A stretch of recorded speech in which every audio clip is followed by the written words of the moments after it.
हो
वैदिकी अमृत ध्यान साधना प्रभात सत्संग में आप सभी साधक साधिकाओं का, उपासक उपासिकाओं का हार्दिक स्वागत है। आइए पूर्व की भांति आज के ब्रह्म मुहूर्त में, आज की ब्रह्म वेला में भी हम उन महान प्रभु पार ब्रह्म परमेश्वर के महान स्वरूप का, उनके करुणा स्वरूप का, उनके जगत सृष्टि निर्माता स्वरूप का, उनके पालनकर्ता स्वरूप का अपने जीवन में, जगत में, संसार में, शरीर में उनकी की व्यवस्था और नियमों को विचारते हुए समझने का, अनुभव करने का प्रयास करें। उसके लिए जिस किसी आसन पर बैठे हैं, जो भी आलथी पालथी आदि लगा रखी है उसे व्यवस्थित करें। आलथी पालथी को व्यवस्थित करते हुए कमर पीठ गर्दन को सीधा कर लें, सीधी सहज रखें। सिर से पांव तक के सभी अंग प्रत्यंगों को शिथिल करें, सबको अपने हाल पर छोड़ दें। नेत्रों को बंद रखें, पलकों को सहज रखें। कंधों से उंगलियों तक दोनों हाथों को सहज रखें, हथेलियों को गोद में रखें। तदुपरांत सिर से पांव तक पूरे शरीर को अनुभव करें। मन में कोई विचार न करें, केवल अनुभव करें। महसूस करें पूरे शरीर को।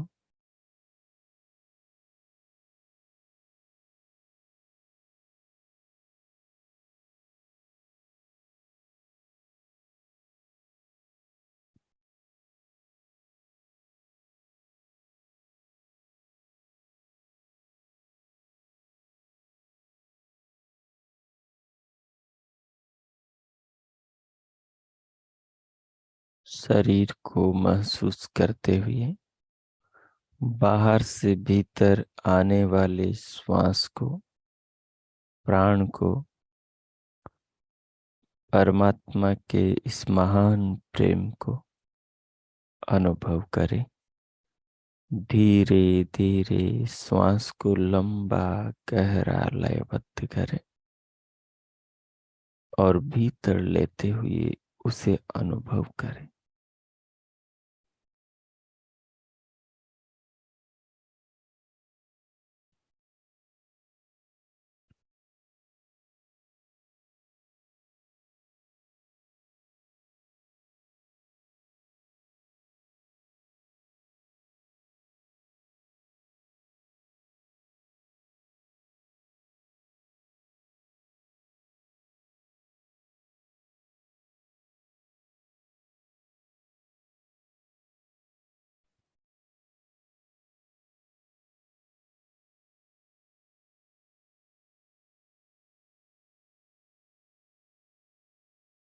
श्वास को, प्राणों को अनुभव करते हुए भीतर भर के रोक लें। श्वास को भीतर रोककर मन को अर्थात अपने ध्यान को दोनों कानों के आकाश में ले जाएं।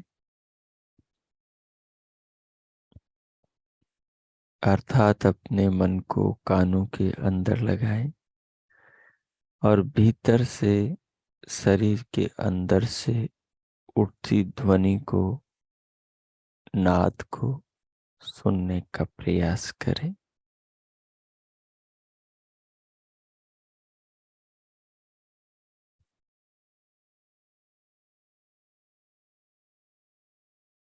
ये शरीर के भीतर के यंत्रों का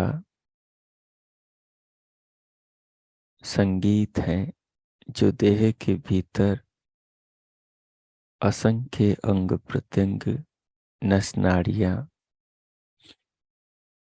संस्थान कार्य कर रहे हैं, उनकी ध्वनि है। ये प्रभु के शरीर में चलाए जा रहे कारखानों की ध्वनि है। जहाँ अन्न से रस बनता है, रस से रक्त बनता है, रक्त से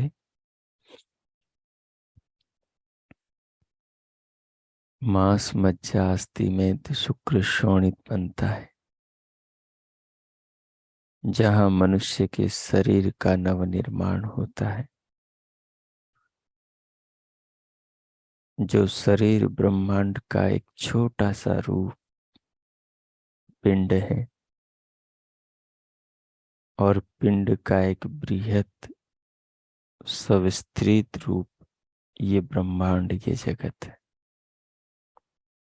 जैसी ध्वनि शरीर के भीतर नाद की सुनाई देती है, रात को 12-1 बजे आप सुनेंगे जब सारी दुनिया सो जाएंगी, सारे संसार के लोगों के, संसाधनों के, कारखानों के शोर बंद हो जाएंगे, तब एक दिव्य नाद, दिव्य ध्वनि इस ब्रह्मांड में आपको सुनाई देगी। वो ध्वनि भी शरीर के भीतर चल रही नाद के जैसी ही होगी।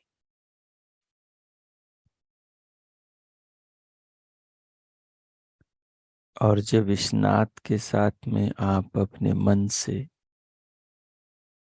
प्रभु नाम की मानस ध्वनि को, मानस जप को मिला देते हैं, केवल मानसिक जप को, तो फिर भीतर जो रिदम बनता है, फिर वो भीतर की नाद भी आपको ओम की फॉर्म में, ओम के लय में सुनाई देने लगती। वैज्ञानिकों ने, नासा के खोजियों ने अनुसंधान किया तो उन्होंने पाया कि सूर्य, चंद्रमा आदि जो सौर परिवार के सदस्य हैं, उनकी जो ध्वनि है उस ध्वनि के अंदर ओमकार की ध्वनि थोड़े थोड़े परिवर्तन के साथ सब में विराजमान है। तो जब देह के अंदर आप परमात्मा के नाम का मानसिक जप करते हो और जप के साथ दिव्यनाद को सुनते हो और दिव्यनाद के साथ में पूरे शरीर को, पूरे पिंड को अनुभव करते हो, तो फिर आपका जो चित्त का मंडल है वो ब्रह्मांड के साथ में अटैच होता है। उन क्षणों के जो अनुभव है वो बड़े दिव्य होते हैं। आप पिंड में ध्यान कर रहे हैं, समझिए आप ब्रह्मांड में प्रवेश कर रहे हैं। आप पिंड में मानसिक ओमकार का जाप कर रहे हैं, समझिए आप ब्रह्मांड ये ध्वनि के साथ में अपनी लय मिला रहे हैं।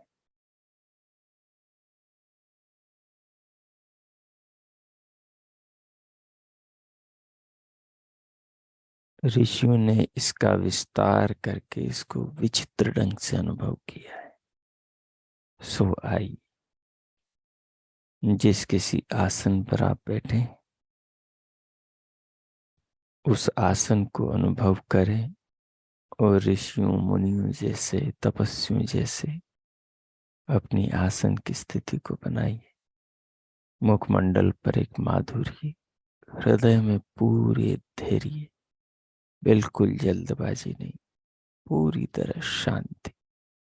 बाहर से धीरे धीरे श्वास प्राण को जो नीचे अंदर भरा है उसको बदलते रहें। जब जब लगे कि श्वास बदलना है तो भीतर के प्रश्वास को धीरे धीरे बाहर निकाल दें, फिर नया ले लें। इसके साथ साथ दिव्य नाद सुनते रहें। दिव्य नाद सुनते हुए पूरे शरीर को अनुभव करें और पूरे शरीर को अनुभव करते हुए मानसिक रूप से प्रभु के ओम नाम का मानस जप करें। जप को अनुभव करते हुए, शरीर को अनुभव करते हुए और नाद को सुनते हुए, इन सब को अनुभव करने वाले अपने आत्मा को, जो भीतर से ये कहता हुआ मालूम होता है कि मैं अनुभव कर रहा हूं, मैंने देखा, मैंने सुना, मैंने चाहा, ये जो मैं है ये आत्मा का लिंग है, ये आत्मा का लक्षण है, ये आत्म तत्व का प्रतीक है। जिस शरीर में आत्मा होती है उसी शरीर में ध्वनि उठती है कि मैं हूं। तो इस मैं हूं को अनुभव करते हुए इन सब को अनुभव करें और थोड़ी देर इनको अनुभव करते हुए इनकी अनुभूति के संस्कार अपने चित्त में डालें। अपने अंतकरण में इनके संस्कार डालें ताकि आंतरिक शक्तियां आपको अध्यात्म से जोड़े। मैं मौन होता हूँ, 5 मिनट इस प्रयोग को करें। जिनको दिव्य प्रकाश दिखाई देता है वो त्रिकुटी में दिव्य प्रकाश भी देखे। ओम कीजिए।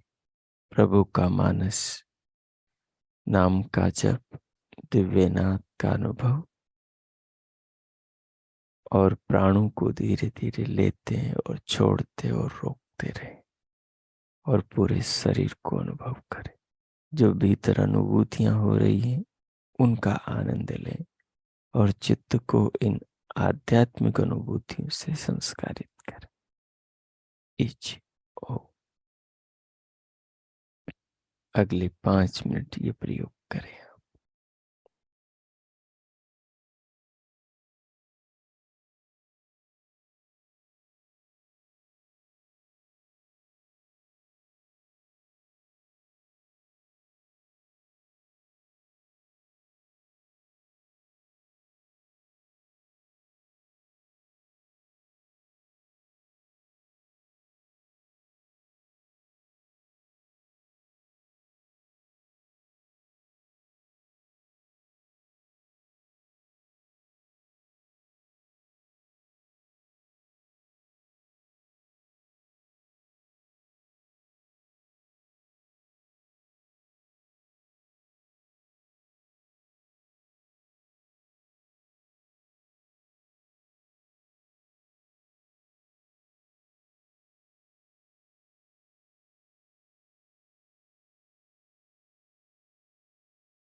इस प्रकार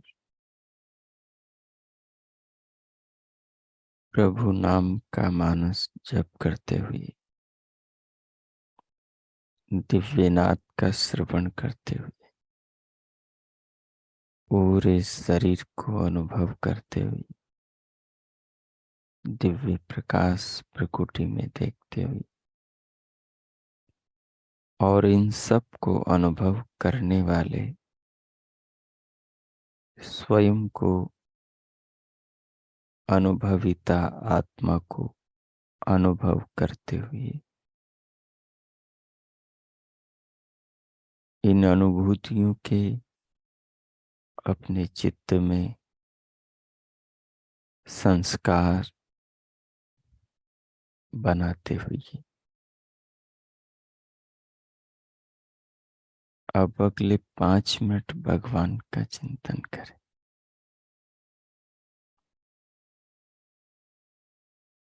इस जीवन को देने वाले, जगत को बनाने वाले सूर्य, चंद्रमा, बुध, बृहस्पति, शुक्र, शनि, अरुण, वरुण, यम आदि सौर परिवार के घटकों का निर्माण करने वाले, इस शरीर को माता के गर्भ में रचने वाले, शरीर के निर्माण के समय शरीर का विकास करने वाले, शरीर के जन्म के बाद स्तनों में दूध को बनाने वाले, दांत के आ जाने पर स्तनों से दूध को सुखा देने वाले, सुंदर आंखें बनाकर आंखों के द्वारा जीवात्मा को जगत का दर्शन कराने वाले, कान बनाकर श्रवण शक्ति के द्वारा संसार के प्राणियों के नाना ध्वनियों को, कलरवों को, वाणियों को सुनाने वाले, पाँव बनाकर धरती पर चलने फिरने, यात्रा करने, पूरी दुनिया को देखने का अवसर देने वाले, हाथ बनाकर नाना अनुसंधान, नाना वस्तुओं का निर्माण करने का अवसर प्रदान करने वाले, और दिमाग, मन, बुद्धि, चित्त प्रदान करके इस जगत को विचारने, समझने, इसका चिंतन करने का, अपने बारे में सोचने का, आत्मा को जानने समझने का अवसर प्रदान करने वाले भगवान का, प्राणों से इस शरीर को नित्य जीवन देने वाले प्राण प्रिय परमात्मा का, अन्न से, जल से, अग्नि से, वायु से, आकाश से, खाद्य पेय पदार्थों से, औषधि वनस्पतियों से, सागर सरिता नदियों से, पहाड़ पर्वतों से, इस जीवन की रक्षा करने वाले उन भगवान का, इन पदार्थों के साथ उनको जोड़ते हुए ध्यान करें और इस जीवन के लिए उनका धन्यवाद करें। उन्हें संसार के पदार्थों से, संसार में उनके द्वारा की रचनाओं के माध्यम से जाने, समझे। प्रभु निराकार हैं, वे दिखाई नहीं देते, जैसे आत्मा निराकार है। आत्मा जैसे स्वयं को जानता है कि मैं हूं, वैसे परमात्मा भी जानते हैं कि मैं हूं।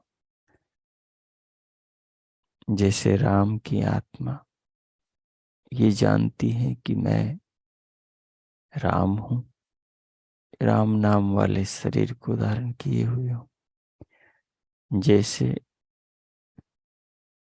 दूसरे व्यक्ति मोहन की आत्मा खुद को जानती है कि भाई मोहन नाम वाले शरीर को मैंने धारण कर रखा है, लेकिन मोहन की आत्मा राम की आत्मा के जैसे राम के शरीर को अनुभव नहीं कर सकती। वो अपने ही मोहन के शरीर को ही कर सकती।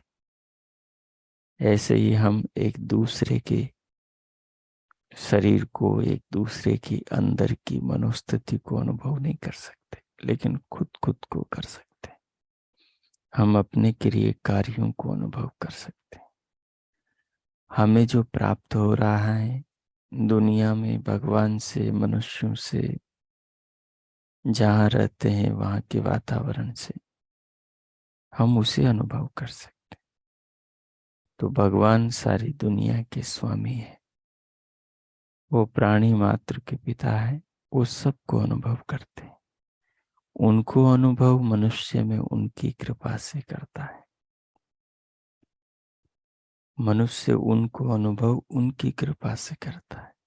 उनकी कृपा तब होती है जब मनुष्य उनके ज्ञान के अनुकूल जीवन में व्यवहार करे, जीवन को उनके वेद ज्ञान के अनुसार जिए, तो फिर उनकी कृपा होने लगती। जो उनको जानता जाता है त्यों त्यों उनको समझता चला जाता है। जो जो उनको समझता जाता है वो उनके करीब पहुंचता चला जाता है, उनके नजदीक पहुंचता चला जाता है। जो नजदीक भगवान के जाता है चिंतन के द्वारा, उसके भीतर परमात्मा के प्रति श्रद्धा और प्रेम के भाव बढ़ने लगते हैं। परमात्मा की दुनिया, परमात्मा की व्यवस्था, परमात्मा का संसार, परमात्मा का स्वरूप उसके समझ में आने लगता है। तो इस प्रकार भगवान का चिंतन करें और उन्हें समझने का प्रयास करें। अगले 5 मिनट आप ये प्रयास करें। ओम इच्छा।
ओ,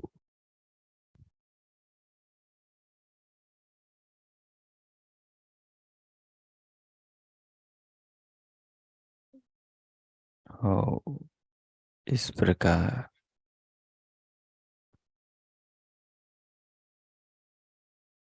भगवान की रचना और व्यवस्थाओं से उन पर चिंतन करते हुए, विचारते हुए परमात्मा के प्रति अपने मन में भावना, श्रद्धा और उनके नाना रूपों की समझ बनाते हुए कि वे ही जगत के निर्माता, जीवन के दाता, पालन पोषण करता है, उनको प्रणाम करें, उनका धन्यवाद करें। भगवान के प्रति हृदय में कृतज्ञता, आदर, श्रद्धा लेकर फिर स्वयं को भीतर से बाहर स्क्रीन पर लाएं।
ओ,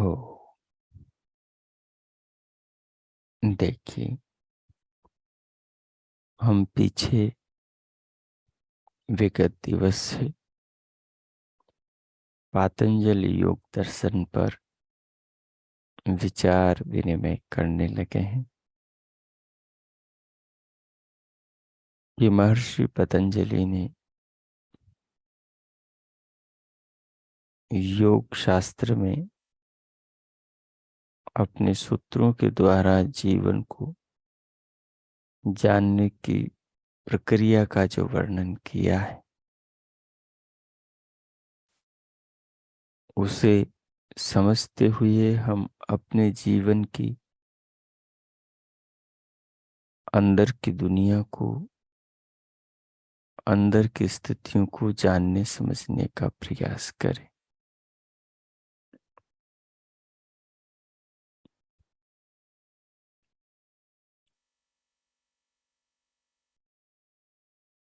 पहले सूत्र को हम कल देख रहे थे।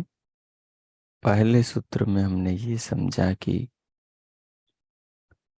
योग एक अनुशासन का नाम है। अनुशासन व्यवस्था को कहते हैं और उस योग को यहाँ पातंजलि योग शास्त्र में बताया गया है। उस व्यवस्था को, अनुशासन को यदि हम समझ लेते हैं, समझ करके उसका ठीक उपयोग करते हैं, तो हम शरीर के भीतर के रहस्यों को जानकर अपने जीवन को सफल बना सकते हैं। योग नाम समाधि का है। योगः समाधि। समाधि चित्त की सभी भूमियों में रहने वाला चित्त का धर्म है। चित्त नाम अंतःकरण का है, जो मस्तिष्क में मनुष्य की खोपड़ी में रहता है। उस चित्त की 5 अवस्थाएं होती हैं जिनमें वो चित्त काम करता है। जैसे मोटरसाइकिल के गियर होते हैं, फोर व्हीलर के, किसी भी वाहन के गियर होते हैं, first, second, third, back gear, ऐसे। तो हमारा जो चित्त है उसके भी काम करने की अलग अलग स्थितियां हैं, और चित्त की स्थितियों पर प्रभाव पड़ता है व्यक्ति के चिंतन का, उसके ज्ञान का, और उसके खान पान का, और उसकी संगत वातावरण का। यदि व्यक्ति अत्यंत उष्ण पदार्थों का सेवन करता है, मिर्च मसाले का सेवन करता है, सांसारिक भाग दौड़ में, सांसारिक ऐषणाओं में, सांसारिक नाना प्रकार की इधर उधर की अच्छी बुरी वृत्तियों में, विचारों में व्यस्त रहता है, तो उस व्यक्ति की मन की स्थिति, चित्त की स्थिति क्षिप्त होती है। वो आदमी बहुत चंचल होता है, जिसमें रजोगुण की प्रधानता होती। दूसरा व्यक्ति मूढ़ व्यक्ति होता है। ये पांचों वृत्तियां, ये पांचों मनोस्थितियां, ये पांचों चित्त की अवस्थाएं हर व्यक्ति में बनती हैं, बदलती रहती हैं। किसी में क्षिप्त, किसी का चित्त क्षिप्त अवस्था में अधिकांश रहता है। जो बिल्कुल निम्न कोटि के लोग हैं, जो लड़ाई झगड़े, खाने पीने, दुनियादारी में आकंठ डूबे हुए हैं, जिनमें बुद्धि, विवेक, समझदारी, संस्कार, चरित्र, ईमानदारी, धर्म, ध्यान, सभ्यता नाम की कोई चीज नहीं है। जो निपट गवार हैं, निपट जो तमाम प्रकार के शुद्ध अशुद्ध, मांसाहार, शराब, नाना प्रकार के व्यसन करने वाले, जो मनुष्य के शरीर में पशुओं की तरह जीने वाले लोग हैं, उन लोगों की अधिकांश क्षिप्त अवस्था होती। उन्हीं लोगों की मूढ़ अवस्था भी होती। क्षिप्त अवस्था व्यापार, व्यवसाय, कार्य, जागृत में नाना प्रकार के जो आदमी कर्म करता है, उन सब के अंतर्गत ये अवस्था चित्त में बनी रहती। मूढ़ अवस्था आलस्य, प्रमाद, निद्रा, तंद्रा के साथ साथ में अविवेक की अवस्था होती, अभिमान की अवस्था होती। जब आदमी में अभिमान, अहंकार बढ़ता है, जब उसकी तमोगुण की प्रवृत्ति बढ़ती है, तो उसको कुछ सूझता नहीं, समझ नहीं आता। बोलते हुए, खाते पीते हुए, लेन देन करते हुए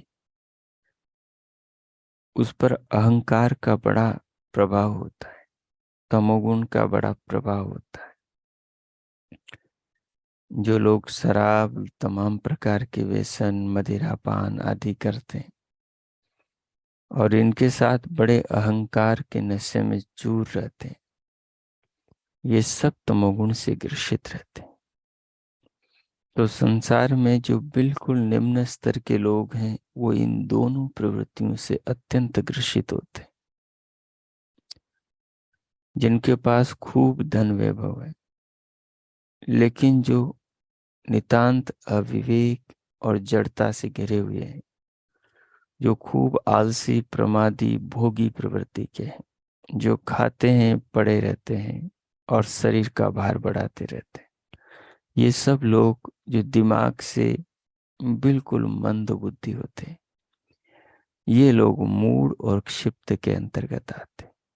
तीसरी प्रवृत्ति के वे लोग हैं जो विक्षिप्त में आते हैं, जो समाज में बड़ी जिम्मेदारियों को संभालते हैं, बड़े व्यवसाय करते हैं, समाज में सत्ताओं पर बैठे होते हैं, जो राजसिक प्रवृत्ति के लोग होते हैं,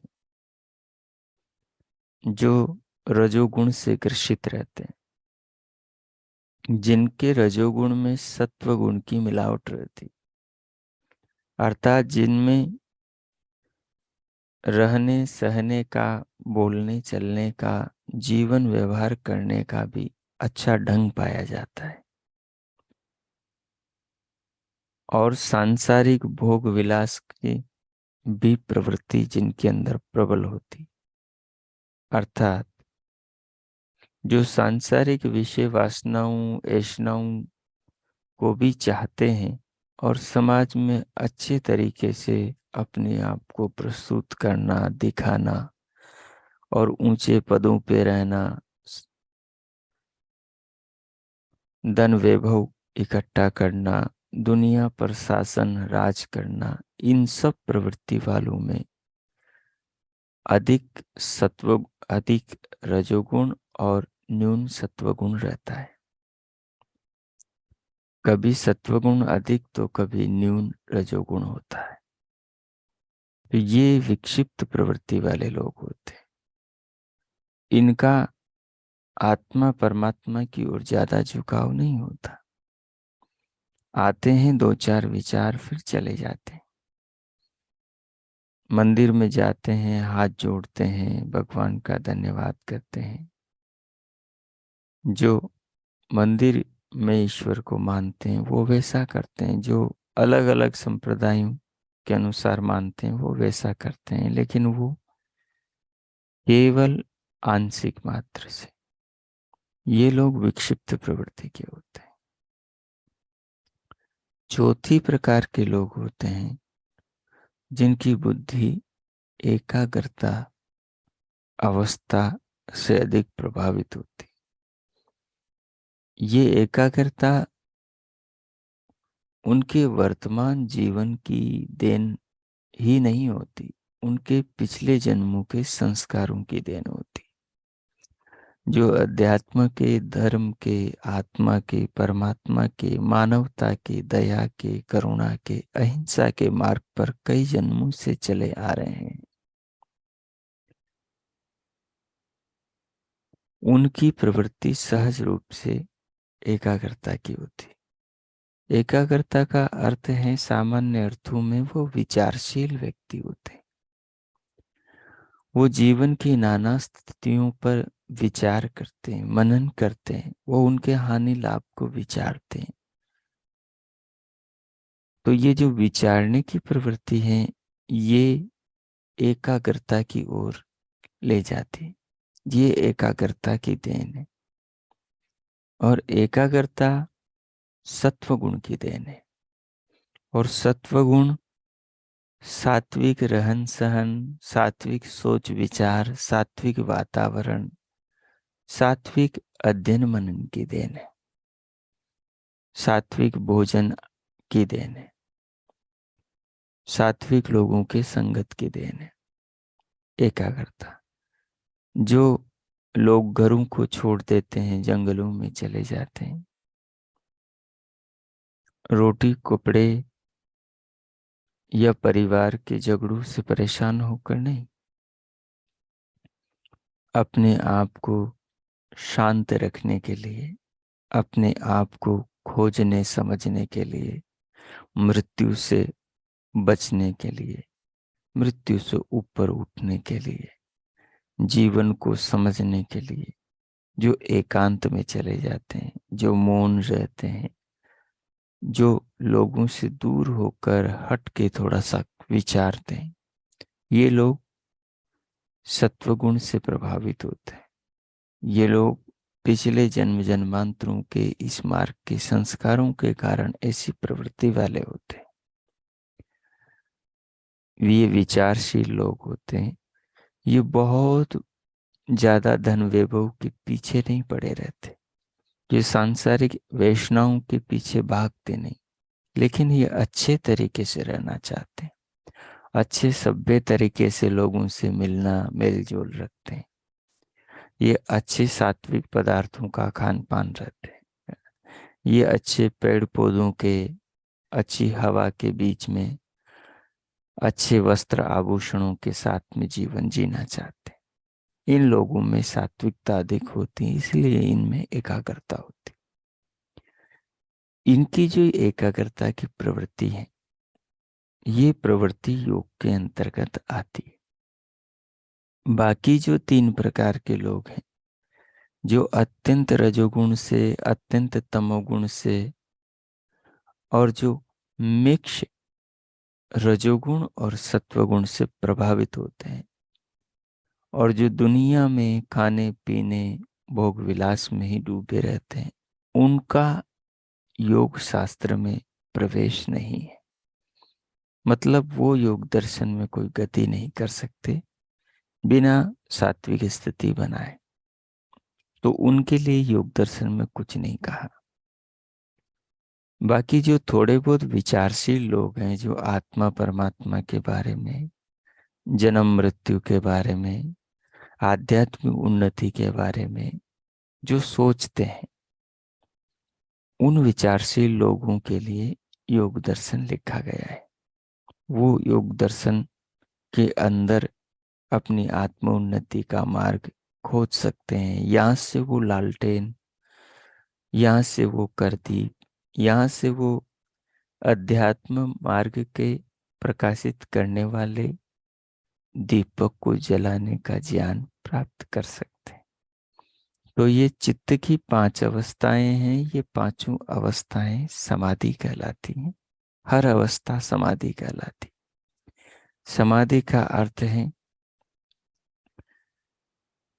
चित्त की वो अवस्था जो किसी न किसी प्रकार की विषय को, आत्मा को जना रही। क्षिप्त में भी व्यक्ति कुछ जानता है, जैसी अवस्था में चित्त होता है, जैसी चीजों को जनाता है वैसा जानता है। मूढ़ अवस्था में भी व्यक्ति जानता है, जैसी चीजों को चित्त जनाता है वैसा जानता है। शराबी नशे में अपने आप को नशे में जानता है, अहंकारी अपने आप को अभिमान में जानता है, दुष्ट आदमी दुष्टता करते हुए अपने आप को उस रूप में जानता है, और जो चंचल व्यक्ति हैं वो अपने आप को चंचल अवस्था में जानता है। और विक्षिप्त अवस्था में जो व्यक्ति हैं सांसारिक भोग विलासों में भाग दौड़ लगाते हुए, तो वो वैसे अपने आप को जानता है, पूछते हैं तो वो बताता है। एकाग्रता की अवस्था से, सात्विकता से प्रभावित व्यक्ति अपने आप को जानता है, वो अपने हाल बताता है। तो ये 4 समाधियां, 5वीं समाधि निरुद्ध समाधि है, जिसमें विचार चलते नहीं, चित्त से आत्मा का संबंध अलग हो जाता है। तो ये जो एकाग्रता की अवस्था है, इस एकाग्रता की अवस्था से हम लोगों का थोड़ा तालमेल है। हम जब ध्यान में बैठते हैं, आंख बंद करते हैं, तो भीतर के हमें नाना अनुभव होते हैं। जैसे अभी आप बैठे थे तो आपने कई अनुभव किए थे। ये आपने प्राण को अनुभव किया था, पूरे शरीर को अनुभव किया था, शरीर में शांति को अनुभव किया था, दिव्य नाद को कानों से भीतर से अनुभव किया, दिव्य प्रकाश को अनुभव किया। आपने परमात्मा के नाम का मानस जप करके उसके साथ में पूरी देह को, नाद को अनुभव किया, और इनको अनुभव करते हुए आपने इनसे अलग अनुभव करने वाले अपने आत्मा को अनुभव किया। और बाद में आपने जीवन को देने वाले, संसार को बनाने वाले भगवान पर विचार किया। इतनी देर तक आपका मन नहीं भटका। आप इन्हीं बातों में, इन्हीं भावों में अपने आप को आपने लगाया रखा। और अपने अंतकरण को, चित्त को आपने इन संस्कारों से संस्कारित किया। क्षिप्त अवस्था वाला आदमी 2 मिनट आंख बंद करके नहीं बैठ सकता, पसीना पसीना हो जाएगा। मूड अवस्था वाला व्यक्ति आंख बंद करते ही सो जाएगा। विक्षिप्त अवस्था वाला आदमी तनाव में आ जाएगा, उसका बिल्कुल भीतर मन नहीं लगेगा, 1 मिनट नहीं रुक पाएगा।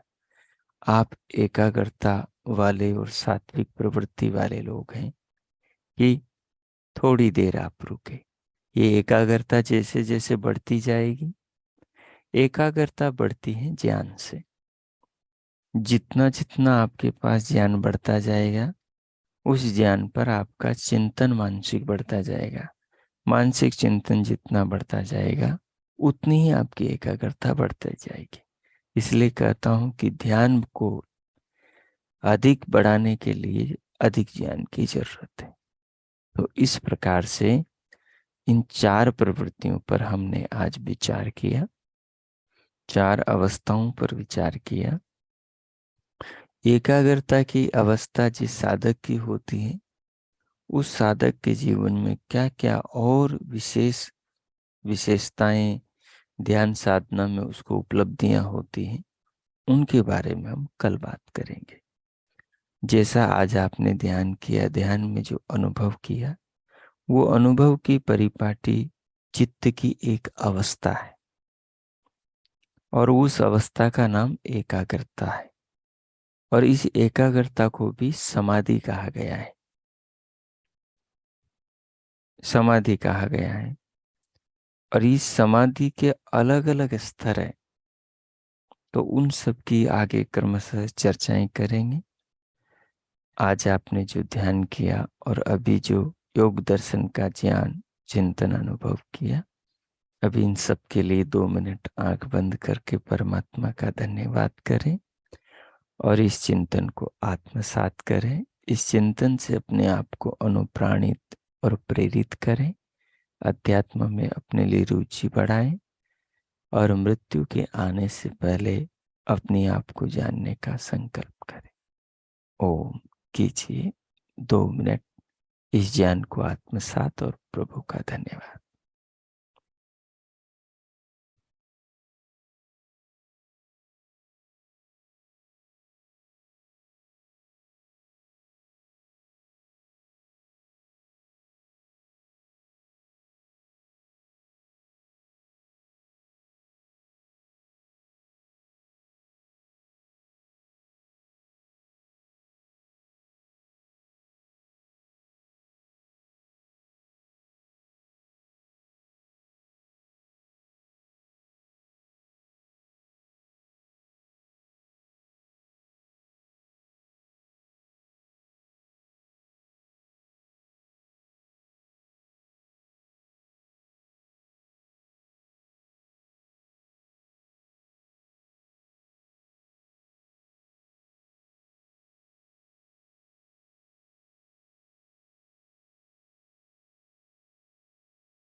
ओ इस प्रकार योग दर्शन के ज्ञान को आत्मसात करते हुए और प्रभु का धन्यवाद करते हुए इस जीवन के लिए और स्वयं को इसी जन्म में श्रेष्ठ उपलब्धियों की प्राप्ति के लिए संकल्पित करते हुए अब हम शांति पाठ करेंगे। भगवान के प्रति हृदय में अनंत आस्था, श्रद्धा, कृतज्ञता, भक्ति की भावना अनुभव करते हुए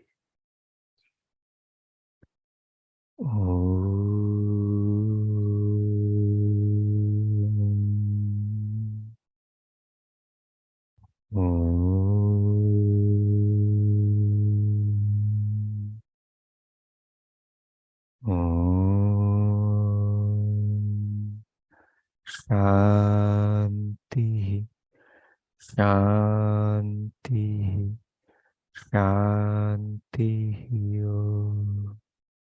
ओम। आज का आप सबका दिन शुभ हो, मंगलमय हो। प्रभु सबका मंगल करे। सबके लिए बहुत बहुत मंगल कामनाएं, शुभकामनाएं। इति ओम। शम। अब स्वयं को सहज कर लें। भीतर से बाहर लाएं। दोनों हथेलियों का आकर्षण करें। मुखमंडल का स्पर्श करें। उंगलियों के मध्य से पलकें खोलते हुए भीतर से बाहर आ जाएं। पीने का कोई प्रश्न हो तो पूछ सकते हैं। स्वागत है।